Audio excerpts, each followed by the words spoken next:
fired from my job but received a year's worth of pay, and got my boss fired.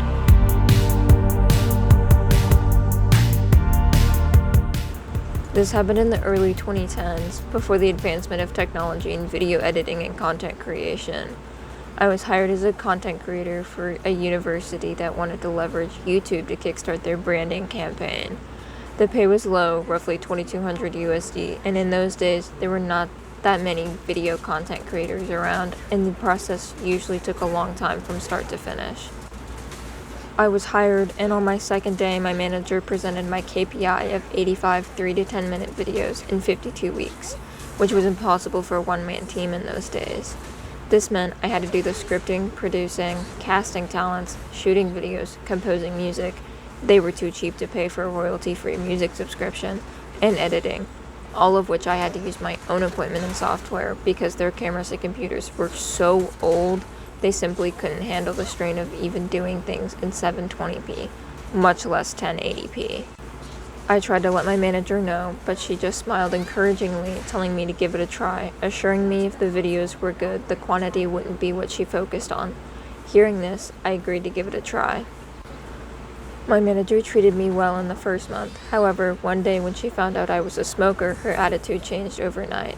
A colleague had actually done a facepalm when I told her about it, and she let me know that the manager hated smokers and often advocated to get them fired. She started nitpicking me on everything from smelling like cigarette smoke after my breaks, coming in 5 to 10 minutes late, despite doing more than 4 hours of overtime daily, not being contactable during break times, the list goes on. But I soldiered on because I wanted to do the work and do it well. 5 months in, I get called into the director's office where I saw my manager put on her best displeased but gleeful face, and I felt my stomach drop. The director told me that she was disappointed because she had heard that I was falling behind on my work, and it was already halfway through the year and I had only completed 30 out of my 85 videos. I tried to explain that I had been working my butt off on these videos. I literally worked 6 days out of the week, over 60 hours just to do what needed to be done, and that being a one-man army made things impossible. And also the fact that the videos I had put up goes to the highest views ever on their YouTube page. I also recounted how my manager said that she was looking for quality videos over quantity. The director dismissed this and stated that the KPI was simply 85 videos in a year, and since it was almost half a year in with my numbers at less than half, she felt it prudent to cut the cord early. I asked how they would even meet the KPI if they were to fire me now. My manager had snorted, saying, "We'll find a professional production house to finish your work." The director had given her an odd look but nodded in her support nonetheless, telling me, "You don't need to worry, manager will get the job done."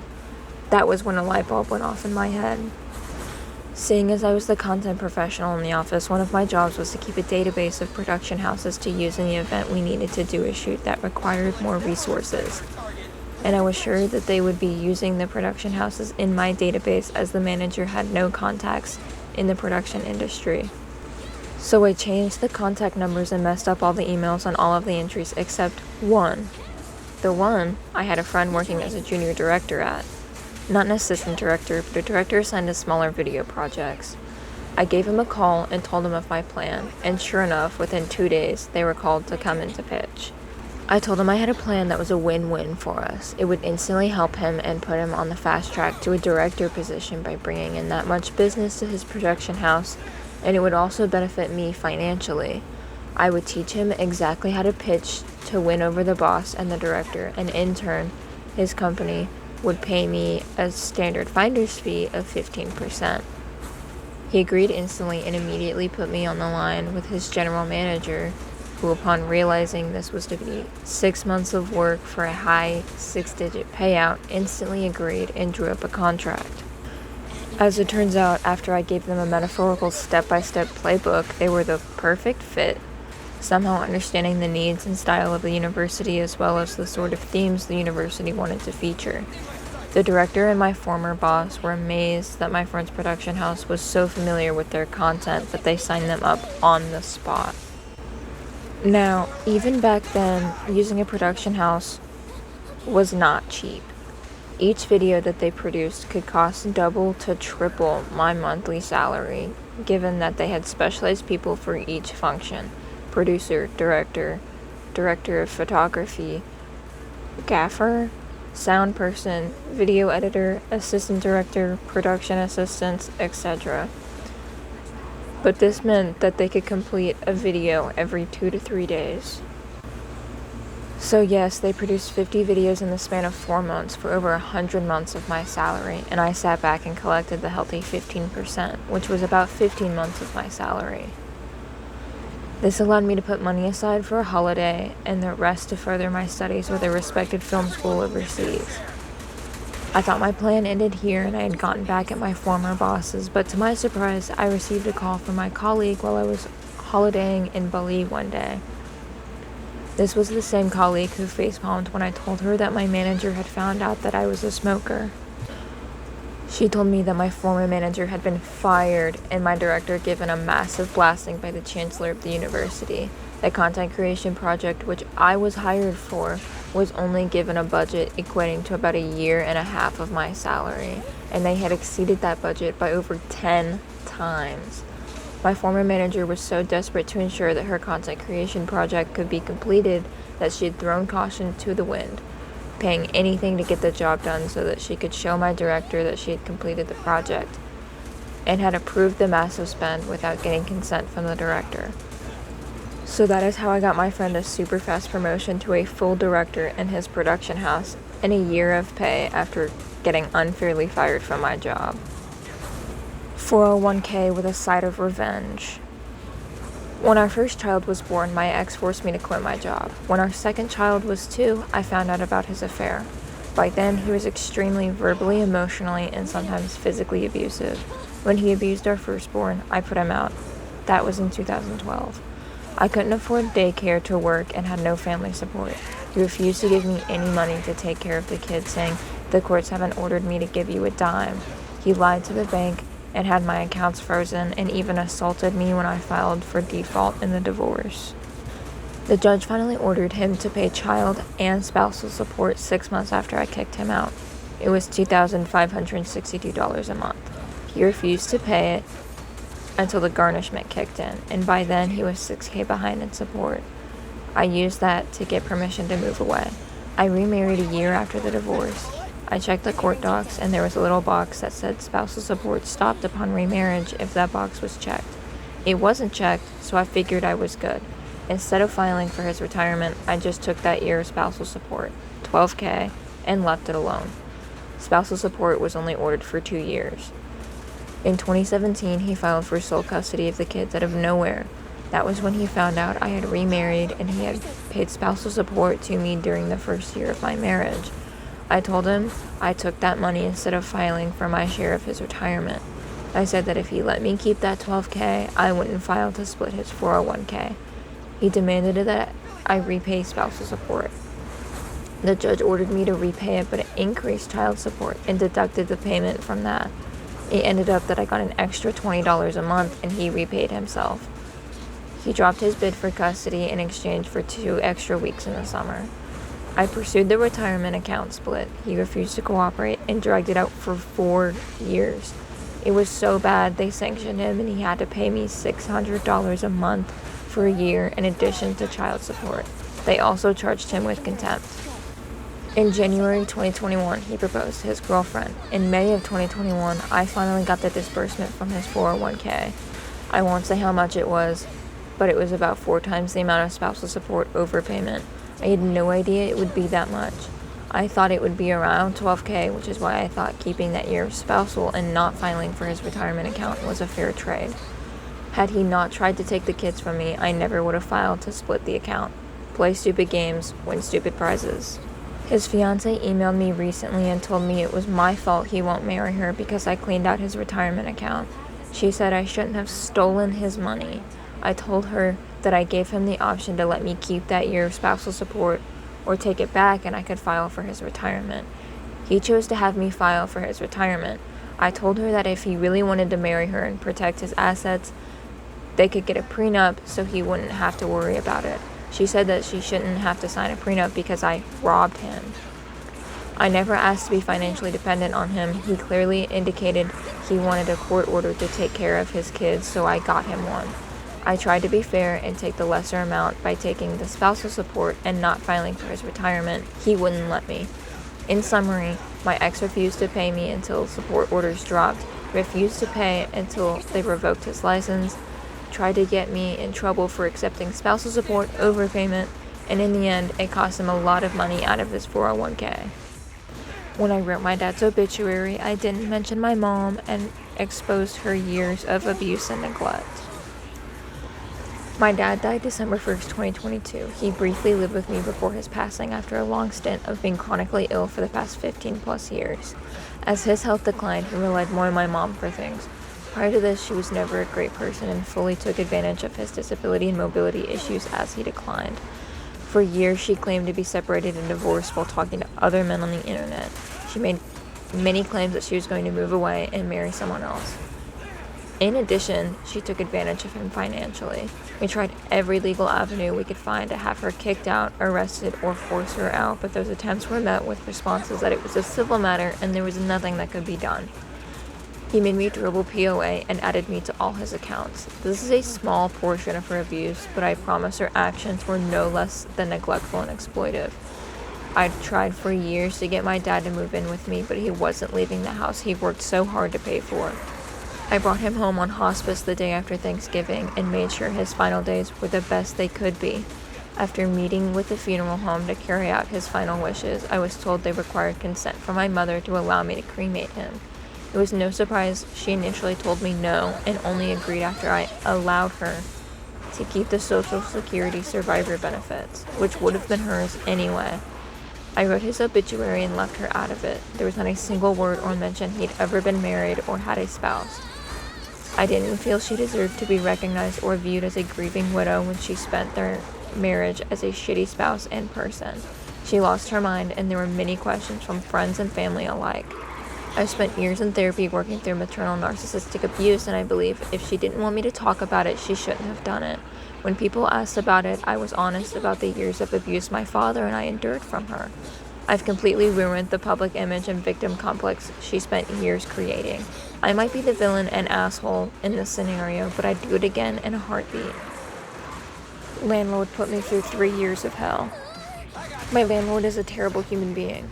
Honestly, calling him a human being is even pushing it. Just a few things he has done to me over the past 3 years. Stole my dryer and other household products that are in a common area, made me pay for a plumbing repair which was deemed normal wear and tear, tried breaking into my house, retaliated against me because I went to my lawyer after he sent me a letter about a parking spot. He tried charging me an extra $150 a month. Mind you, I was never late for rent in 3 years except for when he made me pay for that plumbing repair. So the next month, I was a couple days late. The list goes on. Now, this apartment was nowhere near nice. I found out the plumbing was illegal. He left me with a porch for years that has severe safety issues. The ceiling paint was always falling down, gas heater was not up to code, and so on. I finally got my chance to leave after he wanted to raise my rent $500 a month. He will do anything and everything to get more money out of his tenants. So I called the building inspector 4 days before I left. I told him everything. The porch, when he finally replaced it, didn't have a permit and was definitely not up to code. I told him about the plumbing and the heater. I went on and on. The inspector came over the very next day. I saw him taking measurements. Each violation is a $500 a day fine until fixed. I honestly don't know what happened, but my God, did it feel good to finally get back at him. He's at the very least on the town's radar.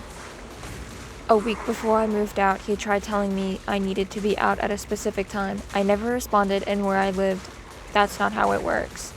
He tried to threaten me with the police if I wasn't gone. Well, I went to the police myself that morning to warn them. The landlord did come by, threaten me, and harass me. I called the police. They informed him I was in the right. Long story short, he had broken into my apartment while I was gone. I had left to go to storage. He nailed my door shut. I told the police to get the supervisor because I was over being harassed by this guy. Go figure, he left before the supervisor got there. I'm positive he knew he'd be arrested on site. Got the police report. They're charging him with a felony for breaking and entering. Fines plus a charge? Don't be a jerk to good people. An attorney's dream case. My parents versus the bank. In 1973, my parents had enough money to build a little ranch house in the country. The small bank in town approved the mortgage, and the bank signed a contract to give Bob the money to build the house. Bob, as it turns out, was overbooking himself all over town, leaving his clueless minions to do the actual work. The build took longer and longer, with more and more work having to be ripped out and redone. We're not talking about using the wrong color paint or nailing up some wonky trim here.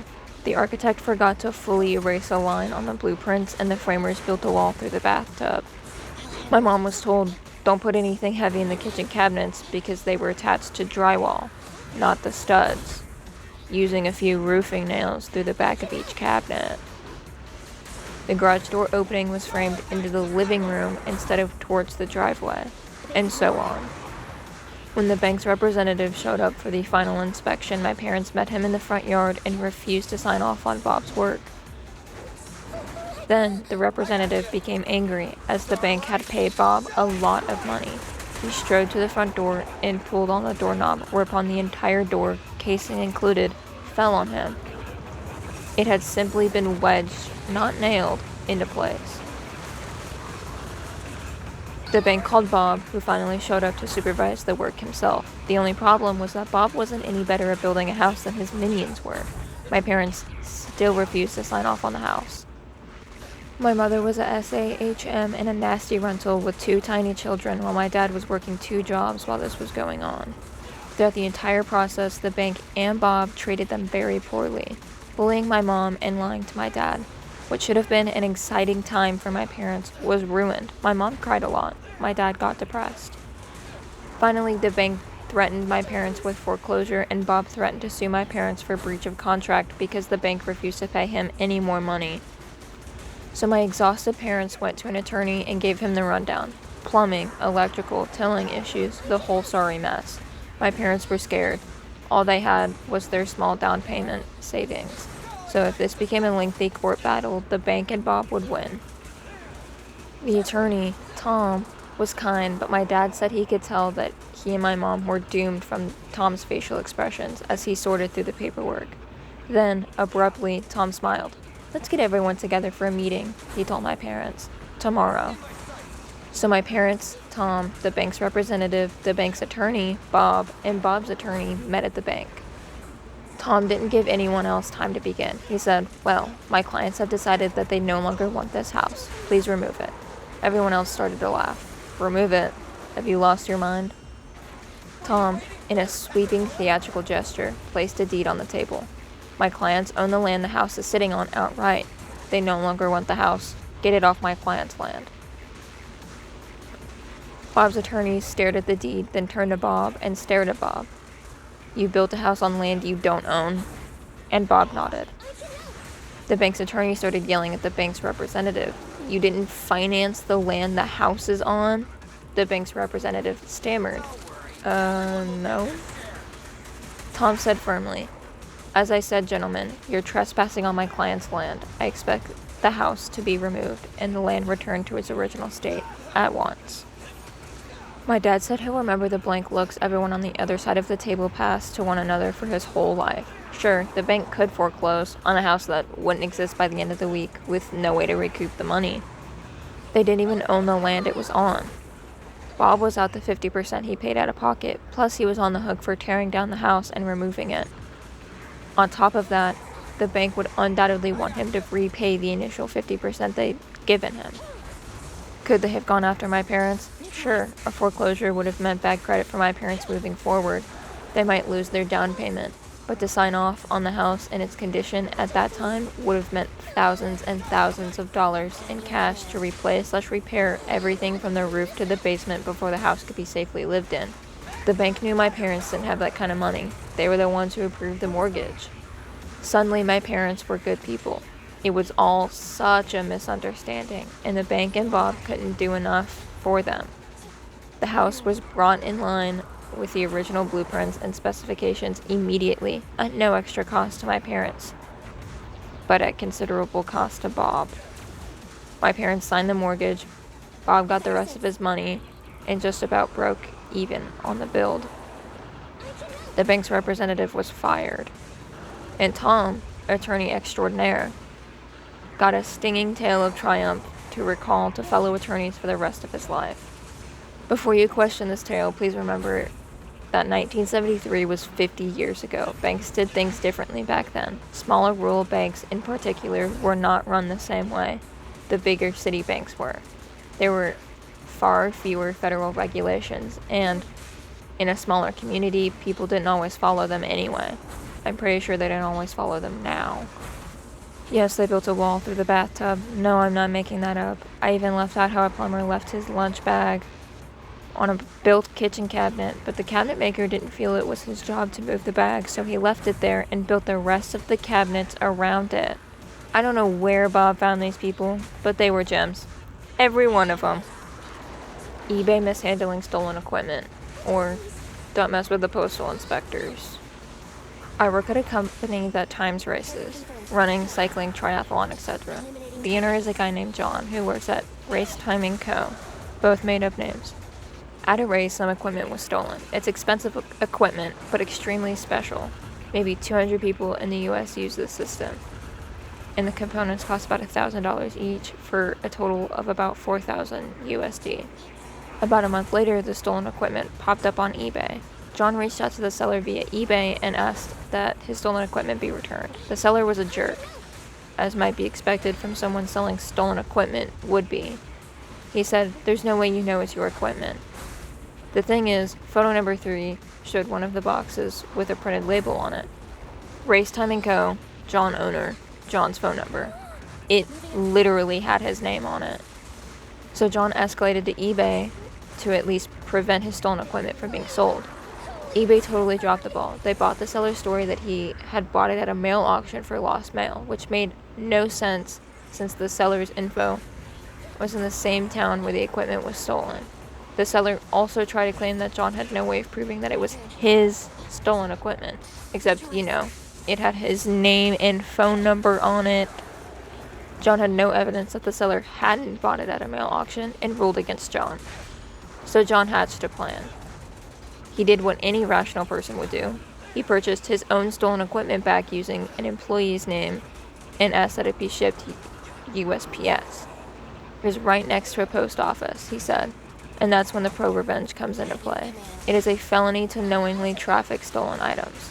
So John waited patiently as his equipment was marked, shipped, and ended up arriving at his coworker's house in another state for good measure. And John called the Postal Inspection Service. He had the seller's full name, address, and proof that he knew it was stolen. He had police reports, pictures of his name on the equipment, matching serial numbers, transcripts of him informing the seller it was stolen, etc. The USPS inspectors knocked on the guy's door 2 days later and reportedly found numerous stolen items. He was charged with almost a dozen federal felonies, including felony theft, trafficking stolen goods across state lines, and lying to federal agents. And to top it off, John filed a stolen goods complaint with eBay since he now had tons of proof that he had been sold stolen goods. He got his money back, minus shipping. Anyways, I hope you guys enjoyed today's video on r/ProRevenge. My content's probably going to turn into a lot of Reddit videos and then occasional video essays, just because I have a job and I'm currently looking for a second one. At the age of 17. I also apologize if this video has come out later than last week's video did. I know it's only by a couple of hours. Still apologizing for that in advance though. Because it's kind of more of an apology to myself, because I wanted it to be 4 p.m. every Saturday, but here we are. I got busy, I got a new car, and then I worked, and then I was in the heat for 8 hours, and I had my mom's birthday, and then I was tired and exhausted after that, and yeah, I'll pinky promise I'll try to do better next time. Anyways, please feel free to enjoy the rest of this Zenless Zone 0 footage, and remember to log out and take care of yourselves, and I'll see you ghouls in the next video.